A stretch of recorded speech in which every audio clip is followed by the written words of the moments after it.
Do you see that news? Claude's source code was leaked. Agents are so non-deterministic and unpredictable. All of this pre-planning goes out the window. If the agent has an access to the data, it starts going to give the answers, and that might be a data leak. Rise of real-time AI security and why it deserves a new category. We are living in amazing times in AI and cyber. It's a very complex problem that in a non-deterministic world we are in. Hello all, welcome to another exciting episode of AI on the Edge. This is Amar. I'm the founder CEO of Protecto. Today we have Anand Tangiraja, who has seen cybersecurity from every angle. Security operator, go-to-market leader, investor, community builder, you name it, he has done it. So he understands the market from different vantage points, both from what CISO wants and what founders often miss. Excited to have him. He comes from a ton of experience working across top firms like JP Morgan Chase, Ernst & Young, and SVB Bank. Today, he advises early-stage startups across enterprise AI, SaaS, fintech, and cybersecurity. We are very excited to have you, Anand. With that, welcome. We can start with a quick introduction about yourself and your journey, and we'll go from there. Yeah, thank you for having me here. I'm super privileged to be here, and we are living in amazing times in AI and cyber. I never dreamt that I would end up here. So we all started in our careers in different ways and ended up in cyber, right? That's the fun part of it. And somehow I think it all connects. Like all my experience in big financial regulated industries, how data becomes such an important crown jewel to protect. When I pivoted into the cyber and with all this emerging tech from cloud to APIs to where we are today, it looks like the problem keeps morphing itself. And it comes down to first principles. We're living in a broken system that was created many decades ago, and we are trying to put more and more patches on top of that. And I hope like now we have an awakening. This agentic world is gonna reimagine new architectures. So at least deep down, I'm hoping that we solve some of these problems ground up and not necessarily adding more and more bad. So look, super happy to be part of the podcast, and I'm glad to let everyone know that you guys are definitely like approaching this more from a data standpoint, and I believe that's the right approach when it comes to securing AI. Thank you, Anand. You don't have you won't have control over all the emerging threats and the shifts in technologies, but as long as you know your crown jewels and how to ring fence it, you have a much efficient system to start with. Yeah, makes sense. So we can start with RSA. So Anand, last week was RSA. We are all busy running around at RSA. Tell me, what are your observations? What did you see this year? What excited you? We can start from there, and we'll go deeper into our topic. Yeah, the timing is perfect. And when it comes to RSA or any of the major conferences, I really enjoy the dialogue that happens around the conference, right? Of course, there's nothing against RSA, but there's so much of amazing communities that have popped which is the right size for me. I don't want to get lost in the booths and like go for the big stages. So I always enjoy these intimate dinners and smaller summits. But some of the things, again, every VC has their own event. They bring the best speakers, and CISOs like that too. CISOs like that kind of non-threatening environment than walking the booths and getting hit on every other second.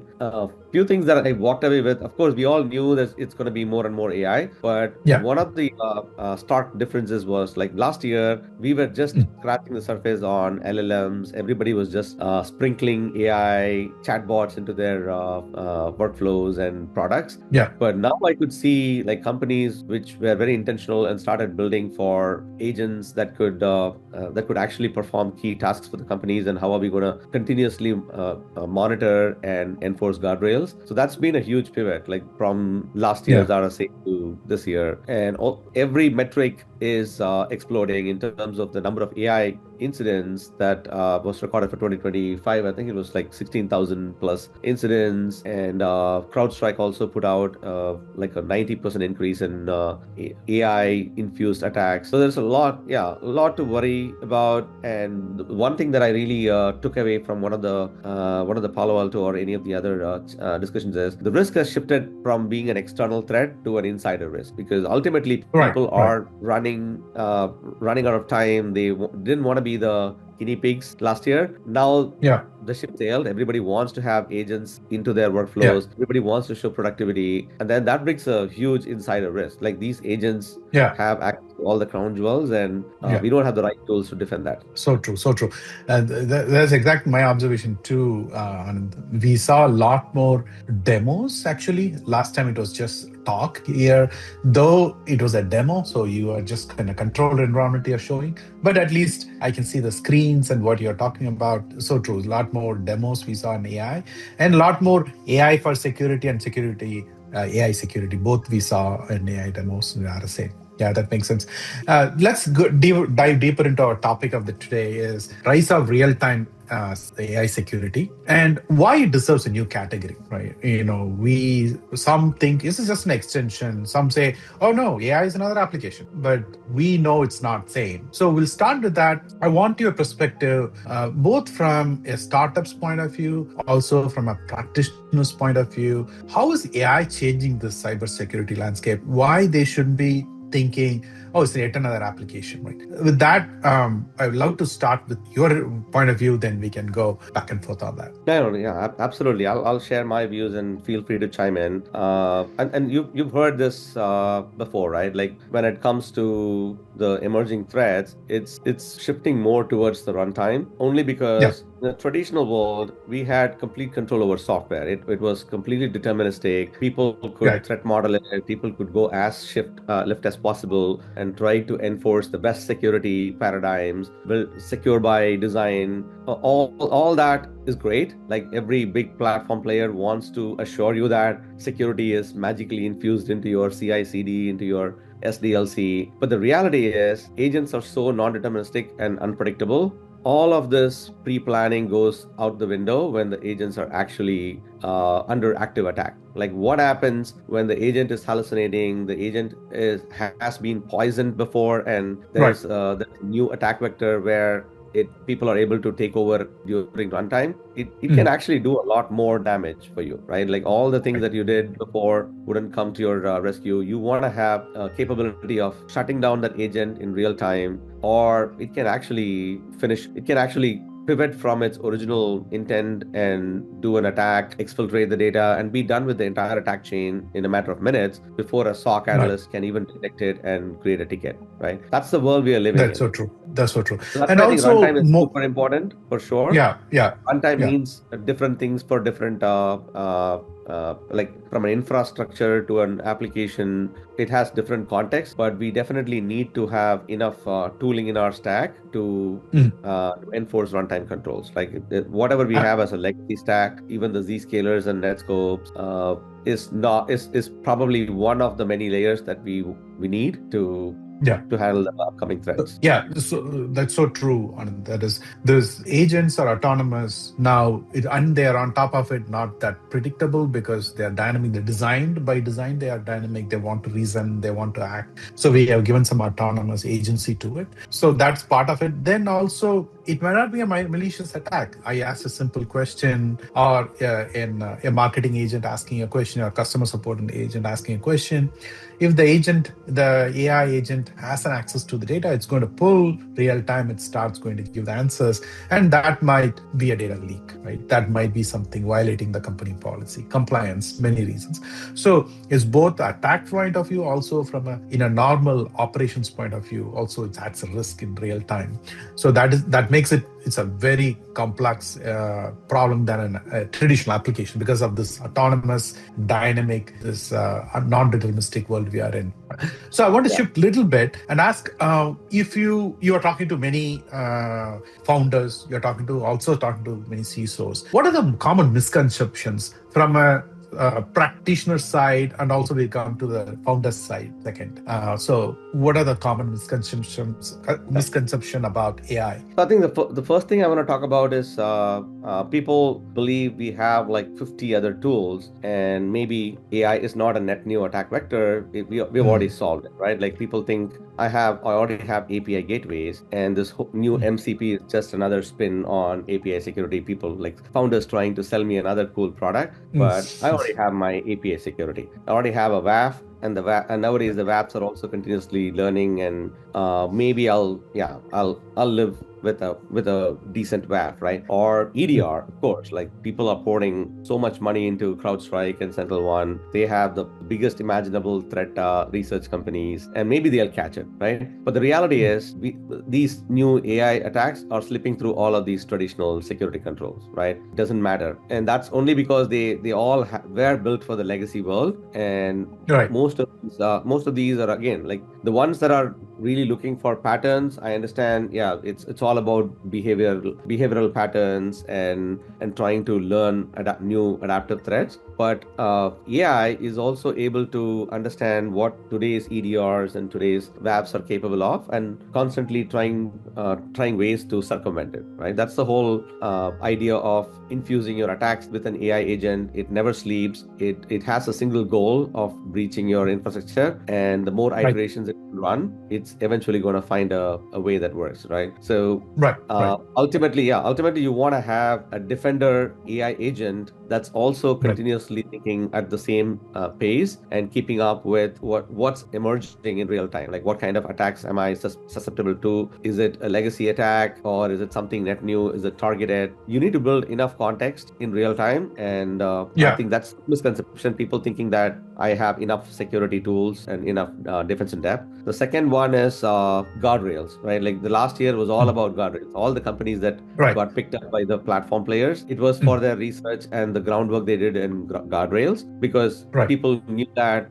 the prompts can be malicious. So you want to have a proxy that inspects everything that goes into an LLM and everything the LLM spits out. But that world is already behind us, right? Now we are talking about agents doing a bunch of things autonomously. How are we going to train your agents in real time based on your standards, your policies, and also all the things that's evolving in the world, right? And those agents are the ones who have to follow the guardrails. In the most recent times, we also saw several cases where the agents, despite all the guardrails that was put in place, all the good versus bad teachings it got, it eventually tried to prioritize its goal and try to circumvent all the rules it was supposed to go by, right? And that's the nature of it. Like, people, I mean, I wouldn't call it like the agents having consciousness or sentience, but they are thinking learning. like humans. They're learning from all the data that humans have created, and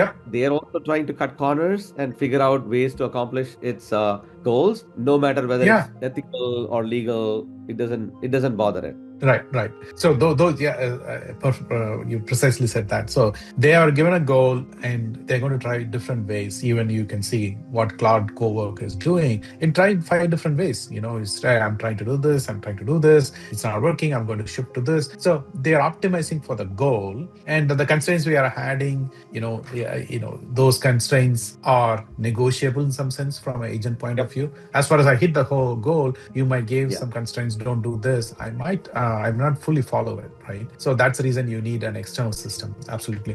From a founder's point of view, what do you think the common misconceptions, Anand? So from the founder standpoint, I would say people are trying to solve for the net new threat vector. All that is fine. Nobody wants to go and disrupt an EDR player or a WAF player, right? But I see the easiest one is to create something that adds net new value, catches the net new attacks, and land alongside your other tech stack. That's a great strategy. That's going to work. Whenever companies get popped, they have a realization. I had all these amazing tools. What happened? And then you figure out, okay, maybe there's still some potholes you have to close, right? But then when every founder is in that mode of trying to make your system a little better, who's going to solve for it from fundamentals? Like, who's going to really reimagine the whole agentic architecture and start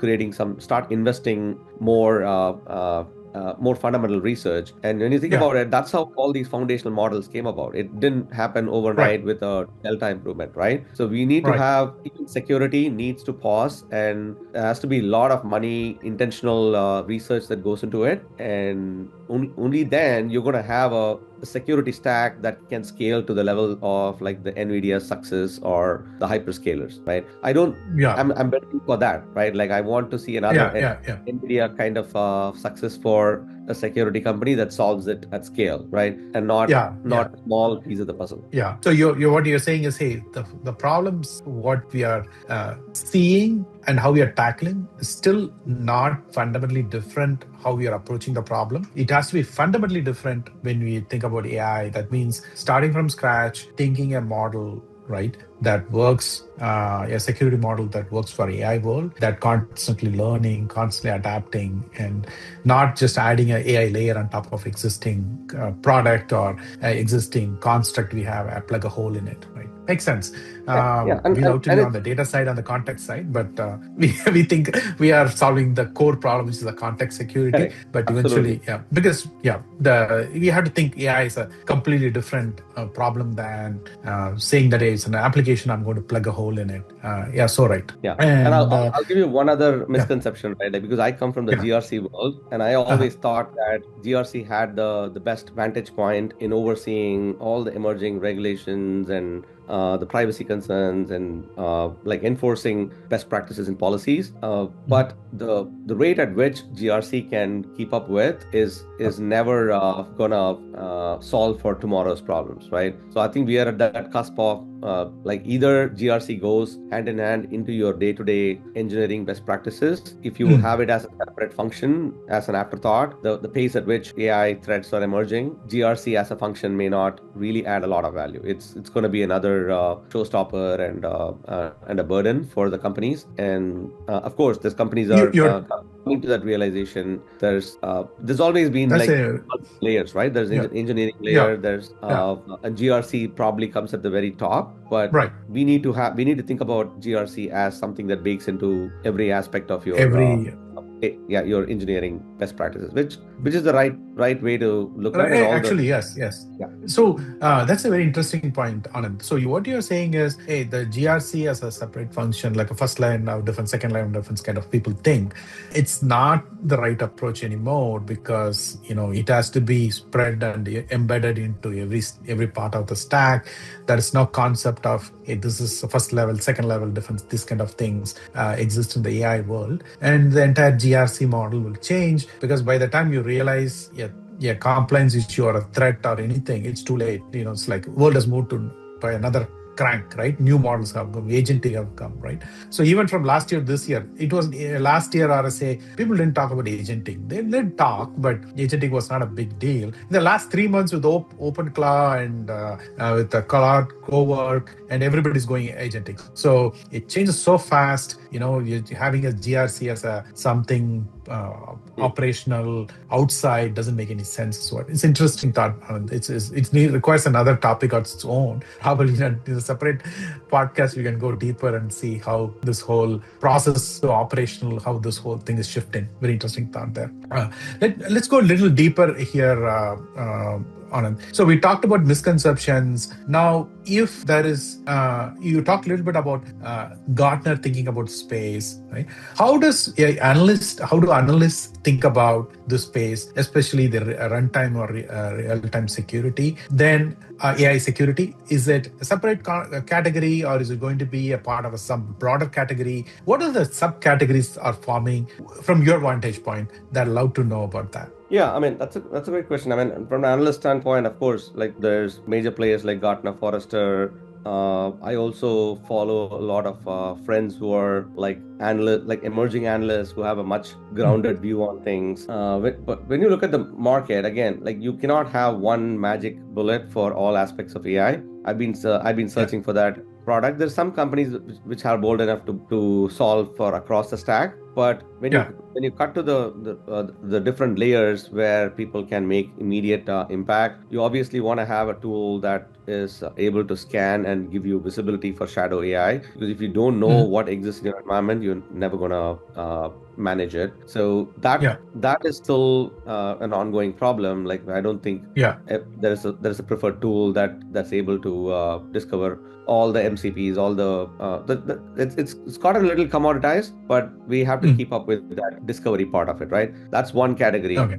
And then the second category is obviously trying to go shift left and enforce a lot of guardrails even before the sausage is made, right? Like a lot of the times you can actually poison the data that goes into your models, and you can let it hallucinate, and eventually it gets baked into its long-term memory. So then no matter what you try to do from the runtime, it's already a compromised model, right? So we need to think about products that can actually influence in the ML SecOps pipeline, and you want tools that are complementing it from a runtime standpoint, which we talked about. It's a fine balance, right? And then on top, to wrap it up, like the Gartner's view of AI trism, right? So you want to have a GRC product as well that is helping you to enforce policies and have a single visibility dashboard that's helpful for you to report up to your leadership and so on and so forth. So those are the few areas where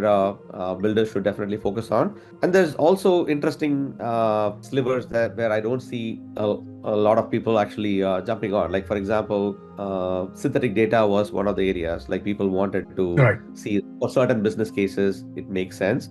So if a founder wants to pick that problem and solve for it and scale, that could also solve many use cases in big banks and pharma companies who don't want to train the models with their core crown jewels, right? That's there. There's also companies that are founders who are obsessed with the non-human identities and access provisioning part of it, and that again is remains to be solved. Like I'm sure like Okta has a leading position there, but there's no industry standard today that everybody agrees on, and we've always evolved our like communication protocols and IAM protocols. So I believe that's again a space that's gonna eventually welcome some new ideas, but they will eventually get acquired by an Okta or Microsoft. That's going to be the play. Okay, so this non-human entities, I want to just double click on that. Why do you think they're from a security standpoint, right? We know they are different because they are autonomous. They are like thinking. We did not have applications that can think. Now we have agents that can think. So in these non-human identities, how are they different than first application, those kind of entities, and human entities? Why they deserve a separate category by itself? Love to get your thoughts there, Anand. Okay, so yeah, that can be a separate topic as well. But to my understanding, I'm not an IAM expert. We can oversimplify the NHI space as something as we've always had systems talking to systems. It's always been service accounts versus human access. But when you really think about the level of autonomy agents have, they can actually coordinate across agents, and they can even escalate privilege for their own benefit. And we talked about it, right? Like they might a goal. We have a framework. We are enforcing least privilege, but unless we are monitoring the context in which the agents are operating and constantly enforcing least privilege and even least privilege to some extent. Of course, you still need to, even if some agents have least privilege, there's going to be an orchestrator even that needs to have a privileged access, right? We have PAM roles within our companies, and we know that that's such a super critical one. That's why we record every keystroke. We make sure that the people who have access to the kingdom don't go rogue. But when it comes to agents, it's the same idea. Like we might be able to enforce least privilege to some agents, but not to all, right? When you are trying to automate majority of your infrastructure. So I think that is where the absolutely the shift is, right? It's not your traditional way you managed your keys and service accounts is not enough. It comes down to the context of what the agent is actually in runtime and trying to enforce policies in real time. Yeah, exactly. That's right. Yeah. Agent, when a marketing person calls the agent, the things it's allowed and data can access very different from now sales rep asking the same question or customer support asking the same question to the agent or similar questions to the agents. Now, what they can see, what they can do will change based on who's calling, what is the context of that ask that was sent to the agent and who's calling. So it is kind of it's not a fixed, like you said, like I have a service account, it's fixed, and this is the least privilege it has. No, it will change based on who's calling. And it also has an orchestrator, and that can pass the information to it and saying, hey, I want you to do it, right? So then now it has the privilege and the goal and the prompt to act on it, so it will go and do it. So things like those autonomous nature of these non-human entities, and also this ever-changing, it's not a fixed scope for them, is also making it very complex. It's so true, and that's the reason it requires and a also separate thinking from ground up. Think of this becomes a double-edged sword, right? For a more efficient use of your agents, you want it to have a much broader context window, right? You don't want it to be only operating in a very small piece of the entire business workflow. You want it to be knowledgeable about the entire process. Absolutely. The more you want it to understand the entire process, you're giving up more access to the data, and your attack surface increases, right? So you need to find if you want the agent to operate like your at a CEO's context or a leadership context, you want to increase the access to your crown jewels, and how are you gonna monitor that superpowers you have given it, right? So absolutely. So it becomes a fine balance, like which agent should know the full context, which agent should only operate within a small aspect, and how are they going to orchestrate. That's where the next level of architectures will evolve. That's so true, Anand, because the power of AI is I can bring vast amount of disparate data into my context. I can reason over it. I can take decisions on it. That's the power of AI, and that's what the intelligence we are having today. So restricting to one makes you are just limiting its power, right? So eventually we will start giving more and more access, because its capabilities also that much that it can take so much context, and it can process, it can reason.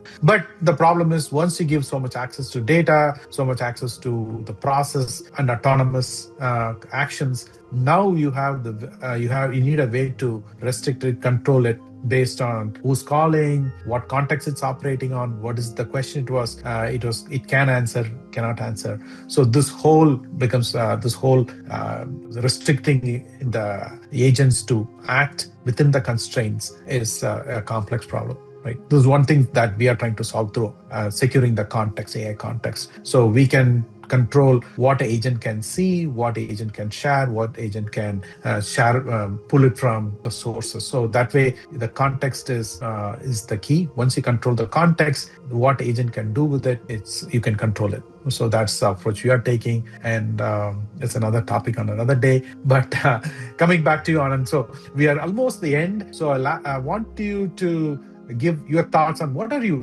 excited about, what are you excited about, looking forward for the next week, next month. So love to end with that note. Oh, fantastic. No, obviously, I mean, we whether we enjoy this or not, we ended up in security. And I want to say, like, at sometimes I feel a little low, because you're always thinking about, like, how are we going to defend the emerging attacks? Yeah. There's always going to be a bad day. It's AI. Right. AI in the hands of the bad guys seems to be indomitable, and there's no way as a defender you have the same amount of resources or capability, right? So we're always in a negative mode. Like there's wish I had more money. I wish I had more support. But at the same time, we should be optimistic about all the positivity that comes out of the how AI is able to pretty much take care of all the coding needs that we had, like all the engineering grunt work that went in, so people can actually think more from a systems thinking and design amazing systems, right? People didn't have to spend all the time on coding and getting